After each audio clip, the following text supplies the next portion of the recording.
Yeah. Looks like there's no going back from here. Not that we were all that likely to turn back, but still, it's nice to have the option. And for some inexplicable reason, our ammo and weapons are back to the same basics we dropped from the helicopter with. What happened to all the weapons and ammo we had before we crossed the bridge? I know it's not like we're using much of anything other than our rifle, and there's always plenty of ammo of that laying around for some reason, but still, it's a little jarring that we're in the exact same map and suddenly lose most of our equipment. And I know that I should probably have had this same complaint when we went through the portal to the bathtub, but this is essentially the same mission, split in half for some strange reason or another. I'm not even sure it was split in half. What we just went through looks like about a third of the map. We've got 2/3 more to go, and I somehow get the feeling we won't be seeing that helicopter again in this mission. By God, it's almost enough to make me praise the PlayStation 1 version for taking these two missions and making them into one. And there's no what the hell moment in the middle of that one. Hell, it probably would have made more sense for our hero to have wrestled a random alligator than for a helicopter with no visible weapons to unleash some machine gun fire and somehow make a wooden bridge disintegrate. And let me tell you, when a random alligator popping up would make more sense. Something is seriously wrong. We've got to get some kind of air support of our own if we're going to compete with that level of crap. Sure, we've got some transport helicopters, but we need something with some teeth to even the odds, if not improve them.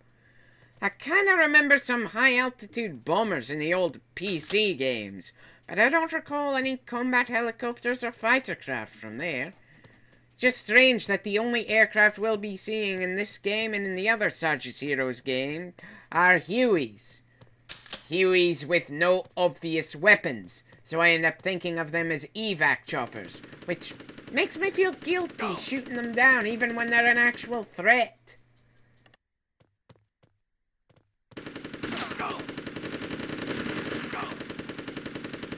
Bloody hell, there'd better be a medkit close by. That's probably gonna become a catchphrase for me in this game. Or something similar to it, at least. Seriously, when you've got only two ways to avoid getting shot, one being shoot them first, and the other being run sideways and hope you don't get hit, you are going to take a beating! How many times over would we have been killed without medkits in this game, anyway? Almost makes me feel like I'm bad at this game.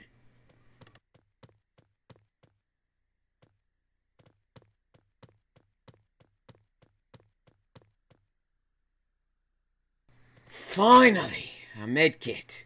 It's times like this that I wonder why we can't use pieces of the enemy to repair ourselves a little. It worked back on Cybertron, why not here? Oh, right. We're made of sterner stuff than the average plastic man. How did I miss that medkit earlier? I know, I should probably say more, but at the moment, nothing's coming to mind. There's no music, we're seeing the same foliage all over, running towards a barely visible flat surface on a rock. Is there any plausible explanation for all the convenient platforms on rocks other than we're in a world with plastic men or it's a nice spot for game designers to put things? Seriously, the number of them we've seen in this mission alone are completely insane. Now, what else to talk about?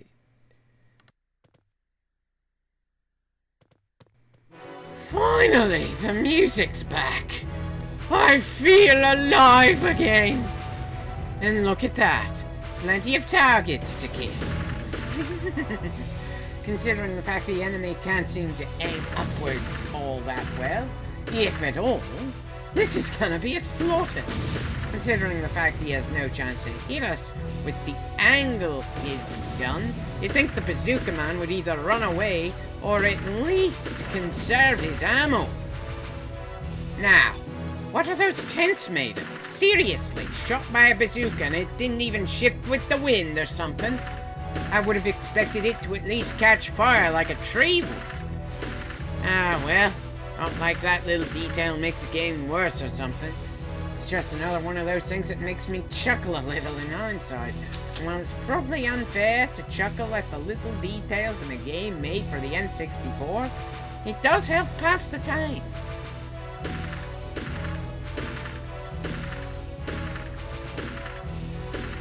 I'd say that's pretty much all the bastards we'll be able to kill from here.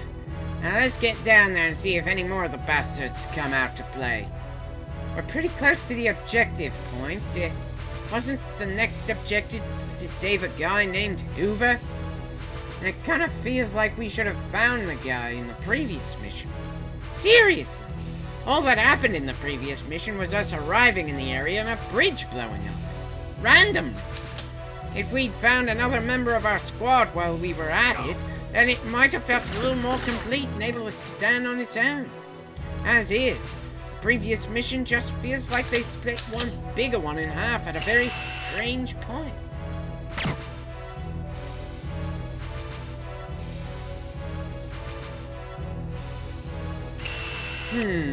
Moving target. And he's probably not going to notice us from here until we actually hit him. Should I wait for him to come back, or... Nah, we can probably advance now.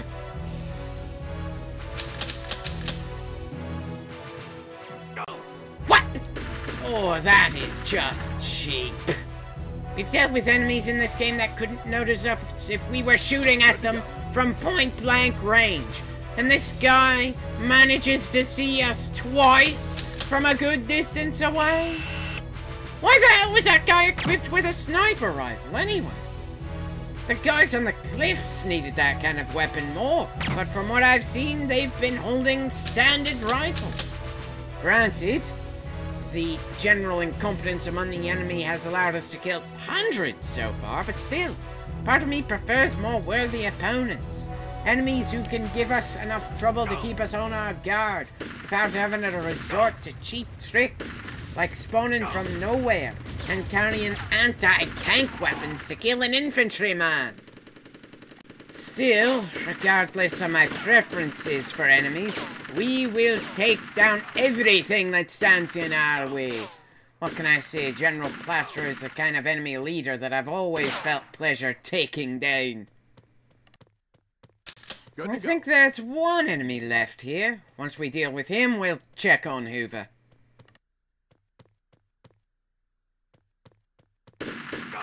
I'm kinda surprised that guy didn't try to shoot Hoover at any point. The enemy certainly had to know he was here. Why else would they surround him?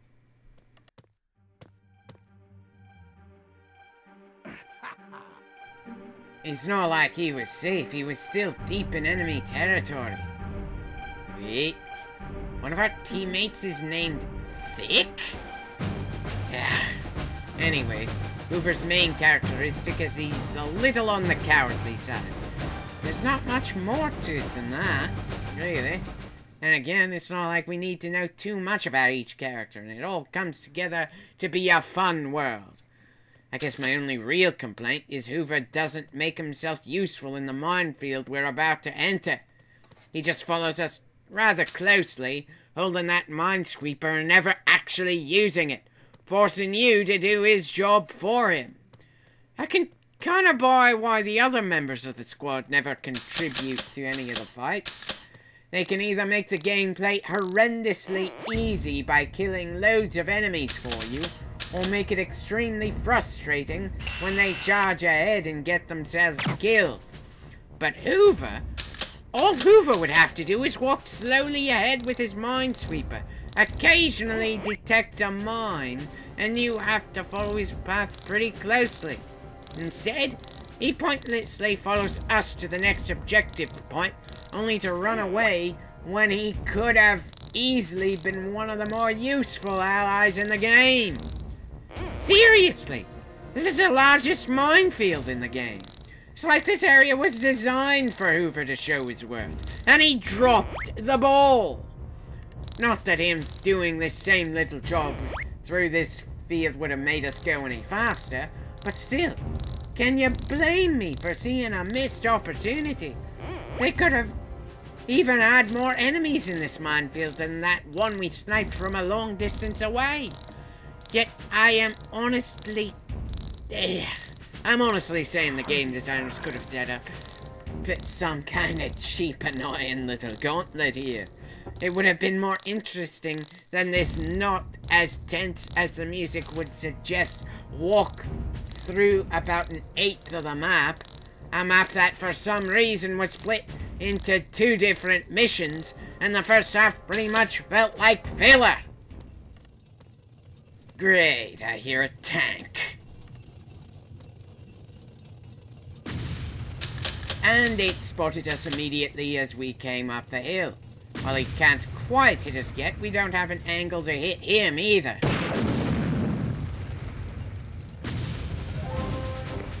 I thought this entire forest was the Tan camp.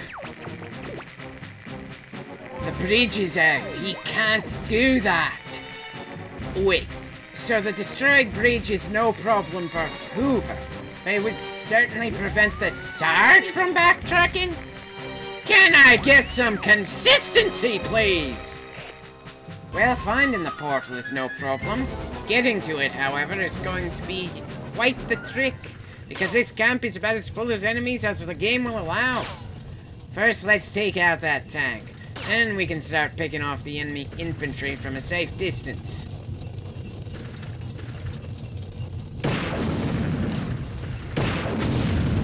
Right, let's thin them out and then move forward. Any bets how many of the bastards will spawn out of nowhere as we go through what's left of the map?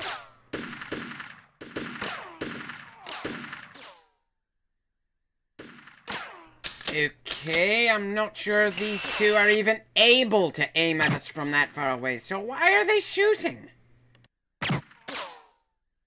Well, that's all the ones we can see from here.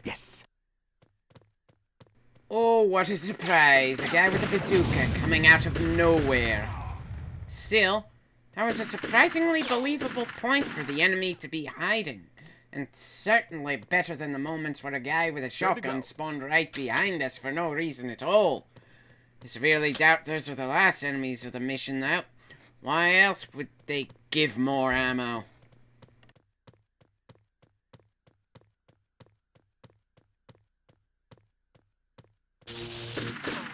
I'll be damned. Enemy spawning that actually makes sense. Is that all of them?